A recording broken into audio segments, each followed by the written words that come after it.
Estamos agradecidos con Dios por la oportunidad que nos permite de estar nuevamente con ustedes para continuar reflexionando sobre algunos temas que tienen que ver con la teología de la Reforma, producto de una serie de reflexiones del doctor Juan Stam, quien fue mi maestro en el seminario. Hemos ya estudiado, hemos reflexionado sobre la Biblia, sobre solo la Escritura, hemos reflexionado sobre la gracia, sobre la fe, y ahora pues nos vamos a detener en el sacerdocio de todos los fieles o de todos los creyentes, basados precisamente en un versículo de la primera carta de San Pedro, capítulo 2, versículo 9, que dice: mas vosotros sois linaje escogido, real sacerdocio, nación santa, pueblo adquirido por Dios, para que comprobéis cuál sea la buena voluntad de Dios, agradable y perfecta, por un lado, y para qué también, para que anunciéis las virtudes de aquel que os llamó de las tinieblas a su luz admirable. Entonces, decíamos que el clericalismo es la influencia directa que tienen los religiosos en las distintas celebraciones que se hacen no solamente en la Iglesia Católica, sino también en algunas iglesias protestantes, porque se ha caído también en el clericalismo, en donde el pastor, o en algunos casos pastora, asume todas las tareas, todas las responsabilidades, todas las celebraciones, y resulta que la feligresía no participa en nada. Y Lutero hace una observación muy importante en este tema, que dice que todo cristiano es un sacerdote y un ministro de Dios, y eso puede ayudarnos a entender una ilustración muy simpática, muy original de Lutero, y dice que todo empleo y oficio son vocación divina dentro del mundo.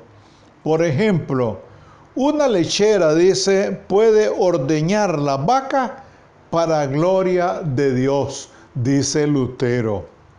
En un pasaje todavía más atrevido, dice que todos los cristianos son sacerdotes y todas las mujeres sacerdotisas, jóvenes o viejos, señores o siervos, mujeres o doncellas, letrados o laicos, sin diferencia alguna.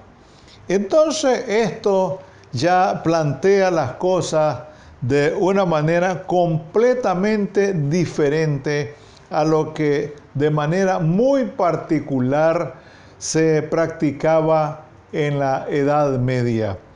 Y se ha venido practicando todavía a través de la historia. Repetimos, no solamente en la Iglesia Católica, sino también en algunas iglesias protestantes. Es cierto que los reformadores no llevaron este principio de el sacerdocio universal de todos los fieles hasta sus últimas consecuencias, pues conservaron todavía por mucho tiempo ese clericalismo heredado de largos siglos de tradición eclesiástica. Sin embargo, algunos conocidos como los anabautistas de la Reforma Radical llevaron el principio del sacerdocio universal a un buen paso, a un paso adelante. Hoy día, tanto en círculos católicos como protestantes, se reconocen los dones, los carismas de todos los fieles y se cuestiona constantemente ese clericalismo y el autoritarismo que lamentablemente han prevalecido en muchas iglesias, tanto protestantes como en la iglesia católica. Dentro del ámbito protestante se habla mucho del pastorcentrismo, es decir, aquel pastor que ejerce sus funciones sin tomar en cuenta los dones, los talentos que pueden haber y que lo hay, desde luego, dentro de la feligresía. Y que eso hay que cultivarlo, eso hay que aprovecharlo, eso hay que darle más sentido a la confesión que uno tiene y que no se queda solamente en el discurso, sino también en el involucramiento en las distintas celebraciones de las diferentes iglesias. Entonces, ¿qué sucede con lo del pastorcentrismo? Bueno, que el pastor, como asume todas las tareas, pues como que no le da importancia, no toma en cuenta, no valora a los creyentes que, teniendo distintos dones, podrían dar aportes importantes en las distintas celebraciones de la iglesia. Por otro lado, el paso de la Edad Media al mundo moderno significó un cuestionamiento radical del autoritarismo medieval e impulsó la evolución de una serie de libertades humanas que hoy día damos por sentadas. Pero es interesante que aquí hay una paradoja. ¿Cómo es posible que todavía hayan prácticas propias del medioevo o de la era medieval? Repetimos, en algunas confesiones, en algunas iglesias, en algunas denominaciones, y repetimos, no solamente católicas, sino protestantes. Y fíjense que ya desde la Reforma Radical se empezó a producir un movimiento en el cual ya podían involucrarse, podían participar aquellas personas no religiosas, es decir, los laicos, en las celebraciones diferentes, en las liturgias que se desarrollaban en distintas iglesias, en distintas confesiones. Entonces, en ese proceso, Martín Lutero desempeñó un papel decisivo.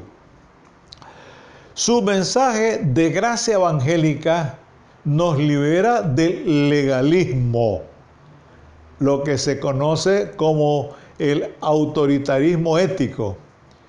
Su insistencia en la autoridad bíblica, es decir, solo la Biblia, interpretada crítica y científicamente, nos libera del tradicionalismo, es decir, del autoritarismo doctrinal.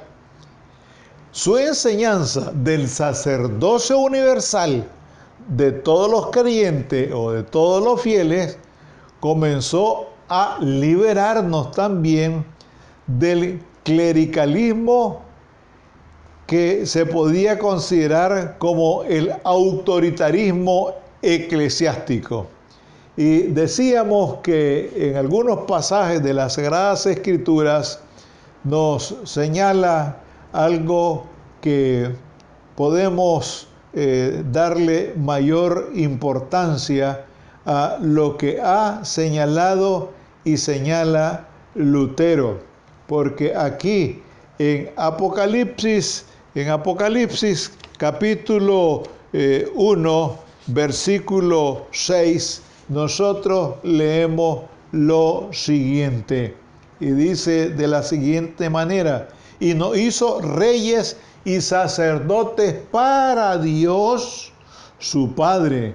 A Él sea la gloria e imperio por los siglos. Amén. Y en Apocalipsis 5:10 también nosotros podemos leer lo siguiente. En el 5:10 dice lo siguiente. Dice aquí: nos ha hecho para nuestro Dios un reino de sacerdotes y reinaremos sobre la tierra. Aquí hay otro detalle que en su momento lo vamos a enfocar para aquellos que quieren salir hacia el cielo como si se tratase de una nave espacial o de un cohete. Aquí dice que reinaremos sobre la tierra nueva, cielo nuevo, tierra nueva en donde mora la justicia. Entonces dice que en lo que estamos abordando, Lutero lanzó una cruzada tenaz, insistente, contra la estructura autoritaria de la iglesia medieval. Nosotros podemos recordar que el cristianismo nació como un movimiento, no como una institución, como una estructura inflexible. No nació de esa manera. Si nosotros revisamos los hechos de los apóstoles, que ya lo estuvimos viendo en reflexiones anteriores, nos damos cuenta que la iglesia surgió como un movimiento, no como una institución, porque ya cuando surge la institución, como que la iglesia se anquilosa, se petrifica. ¿Por qué? Porque interesa más el aspecto organizacional, que eso está correcto, pero de una manera rígida, y como que se diluye un poco la misión de la iglesia. He ahí la importancia del sacerdocio universal de los creyentes. Valga la siguiente observación, y es que los bautistas tenemos como uno de los principios, que en términos generales son 8, el sacerdocio universal de los creyentes, partiendo de lo que dice la Biblia, puesto que los principios que nosotros manejamos están soportados, están basados en las Sagradas Escrituras. Entonces, todas y cada una de las prácticas de la iglesia, escribió en 1520, son estorbadas y enredadas y amenazadas por las pestilentes, ignorantes e irreligiosas ordenanzas artificiales. Lamentablemente, amados hermanos, amigos, ha surgido últimamente una serie de personas que han inventado una serie también de doctrinas como para satisfacer sus propios intereses, su ego, olvidándose del verdadero evangelio de Jesucristo, el Hijo de Dios.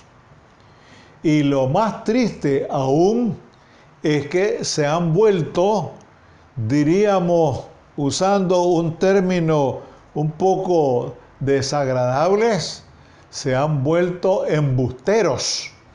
Y más aún, lo triste es que a estos embusteros los siguen muchas personas. Y estas personas que los siguen son incapaces de cuestionarlos, son incapaces de contradecirlos con la Biblia en la mano. Eso significa que se busca un evangelio muy cómodo, un evangelio muy a nuestra manera.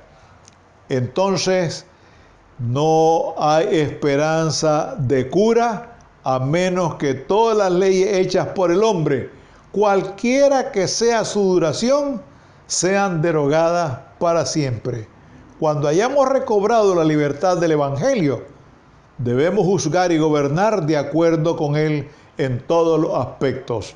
Gracias, Señor, porque tú nos has permitido, nos has dado la libertad de participar, de colaborar, de meternos con interés, con ánimo, con un buen sentido de colaboración en las distintas labores y tareas que demanda tu iglesia.